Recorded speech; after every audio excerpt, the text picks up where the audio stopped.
Welcome to JonGetsGames. Today I'll be reviewing Mod X. This is a 2 to 4 player game that really feels like advanced tic-tac-toe with multiple players potentially if you're playing with 3 to 4. And it's a very simple rule set where you are trying to make 5 in a row or some 5-piece formations. And you also have a bit of kind of area control where once you do that, you leave a mark on the board, and once you have enough marks on the board, you're going to win the game. So first I will go over how the game actually plays, and then I'll jump into my review. Every game of Mod X begins with a board completely clear, and a random player is going to put 5 of these clear neutral pieces down onto the board. And now the player to that person's left begins the game. Every single turn is the same. You always take a single one of your cross pieces and you put it down somewhere on the board. The only restriction is you can't put it on a spot that already has a cross piece on it. Here are the 4 different scoring patterns. We have an orthogonal plus sign, a diagonal plus sign, a diagonal 5 in a row, and an orthogonal 5 in a row. As soon as the player places a piece down which makes one of these patterns, you immediately take all of those pieces off the board and you replace them with these square scoring tiles instead. It's important to note that these neutral pieces can be anyone's color, so by placing this color down, the red player has made the cross formation, so they put these red tiles down here. They are going to also pull this neutral piece up. However, they don't put their scoring piece down where the neutral piece was. And they're going to place this neutral piece anywhere on the board they want to after they do the scoring. The only restriction, you can't put it down in such a way as to immediately make another formation of 5. It's possible to place your pieces on top of the scoring marker of other players. In fact, when you make a pattern like this, you're going to take up your pieces and you will actually cover up the scoring position of your opponents. And the game will continue like this until it ends immediately when 1 out of 4 different things happens. The first is a player has a number of face-up scoring tiles equal to the threshold for winning. In a 2-player game, that's 15. In a 3-player game, it's 12. And in a 4-player game, it's 10. The second way is if a player is able to make a scoring position of only these clear neutral pieces. If they do that, then they just immediately win the game for doing that. The third way is if they run out of these cross pieces to put down on the board at the beginning of their turn. And the last way the game ends is if somebody makes a scoring, but they don't have enough of these scoring pieces to put down onto the board. It is worth noting that each player color comes with many more components than I'm showing in the video right here. If the game ends from one of those first 2 requirements, it is the person who hit the threshold or placed the pattern who wins. In either the second 2 where they can't place their stuff, you immediately see who has the most scoring tiles on the board, and that person is the winner. Alright, so now let's review Mod X, and I'm going to begin with a couple positive points. The first of these relates to how incredibly quick and easy this game is to teach as well as understand. You can teach the entire game, including the little minutia of what you do with those neutral pieces, in about 2 minutes. In fact, I feel like if you put this game down in front of 4 people, not telling them any of the rules, they'd pretty much be able to figure out all of the basic rules to the game from the components within about 10 minutes. It seems like it's so streamlined down to what it is that it just jumps off the board what it's trying to be, and I just really enjoy that. You don't have to worry about, am I allowed to do this, am I allowed to do that? No, it's intuitive. In fact, when I found teaching it, then I'll explain the thing and the person just nods and say, yeah, that makes sense, and then, well, then you do this, and okay, that makes sense, and then, well, you do that, and that makes sense, and oh, that's the game. And they say, oh, that's it? All right, let's start playing, and I think that's a big strength to the game. And now for positive 2. I've been surprised at the number of things I need to think about while I'm playing this incredibly simple game. Sure, you're only putting a single piece somewhere on the board that does not already have a piece on it, but there's quite a few things to consider. First of all, do you just try to block your opponents? They are about to make a formation. Do you put your piece down there just to stop them from being able to do it and kind of kick the ball down the road a bit till they can actually pull those pieces off the board? Or maybe you just try to strengthen your own position. If it's a multiplayer game, do you see that position where you could block somebody, or do you assume that the person to your left will block that person? Maybe that place where you block is also good for you, but if it isn't good for you, it might not be a good thing to do, and you also need to consider all of those neutral pieces, and are you kind of in more control of this specific set of neutrals over here, or will somebody be able to sweep in and pull those off the board before you could do it? Because if they do that, then you might have some pieces left stranded, and wow, there's just a lot of things to think about. In addition to that, you want to think about, do you put the neutral pieces down on your own scored locations so that they're protected? Or do you ever put your own piece on top of a scored location? Well, you're not going to get more points, but it stops somebody from swinging it against you. There's just a whole bunch going on here for such a simple set of mechanics, and I've been very pleasantly surprised at the fun I've had in figuring out what I should do each turn.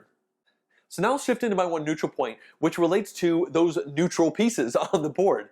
I really enjoy them mechanically. It's great that they are wild, that you can use them and your opponents can use them, so there's a bit of a race to see who can use those pieces, because you stay sort of in control of them. When you pull them off the board, you get to decide where you put them back down again, and the only restriction is you can't immediately begin a new formation that would score when you're putting that piece down. But what I've also found is that once somebody might control 2 or 3 of them, because if you have 3 of these, then you only need 2 of your own pieces to keep pulling them off the board and putting them back down somewhere else. It's not necessarily an overly powerful thing, but it's quite good to be in control of these neutral pieces, and it can be hard to wrest control from an opponent who is doing that, especially in the 2-player game. Now, this is not necessarily a way to directly win the game by doing that, but it seems like the amount of control you have by putting 2 or 3 of these neutral pieces down at the same time is very large. And if the other people were kind of like, well, I guess I'll just keep scoring large 5-point sections, that might benefit. But you also, if you're putting these neutral pieces down, you could do a lot of protection, putting them on top of your own pieces so that opponents can't get there. I was a little surprised at how kind of important it felt to control those neutral pieces, and it's just a kind of strategy thing you should know going into the game, that they are really quite important to your play. So now let's discuss my one negative point, which is completely component related. I do not understand why the 3 of the 4 player colors are orange, yellow, and red, when there are so many other colors in this broad spectrum of colors to pick from that are much easier to differentiate when you're playing the game in maybe not the best light. I also don't understand why the neutral pieces are clear. I mean, I guess I kind of understand, but the flip side is I've had situations where somebody didn't really notice a clear piece that's in the middle of a bunch of other ones because it's clear. If it depends on your lighting source arrangement, I suppose, in your house, because it could reflect off the top and you could see it very well, or if you're in a very well-lit area, the clear ones almost disappear if there aren't enough reflections. It's just a bit odd.